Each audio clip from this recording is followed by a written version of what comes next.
আমরা করেছি টাকা বাবার কষ্টের টাকা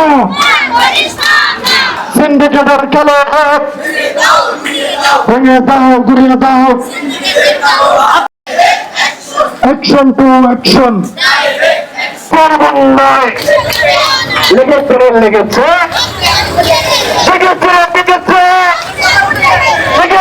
আমরা আজকে এখানে এসেছি আমাদের যে সেশন চার্জ বাবদ যেটা অর্থটা নেওয়া হয় কলেজ প্রশাসন কর্তৃক, কিন্তু এই টাকাটা কি হয়, কোথায় ব্যয় হয় আমরা জানি না এবং আমরা এটার ন্যূনতম সেবাটুকু পাই না। এবং আমাদের দাবি হচ্ছে এই সেবাটুকু নিশ্চিত করতে হবে, অচল যে খাতগুলো আছে এগুলো সচল করতে হবে। আর যদি কলেজ প্রশাসন এগুলো না করে তাহলে আমরা এর কঠোর থেকে কঠোর কর্মসূচিতে আমরা যেতে বাধ্য হব। আন্দোলন আপনারা দেখেছেন আগামী গত 2 দিন হলো এই শিক্ষার্থীদের যে যৌক্তিক দাবি সেটা নিয়ে আমরা আমাদের জুনিয়র ভাই বোনরা আন্দোলনে সংহতি প্রকাশ করছে। তারা আমাদেরকে বারবার প্রতিবারের মতোই মূলা জ্বলিয়ে রাখতে চায়, দেখাতে চায়। আমরা আর এরকম মূলা দেখতে চাই না। সামনে মূলা জ্বলবে আমরা পাবো না, সেটা আর হতে পারে না।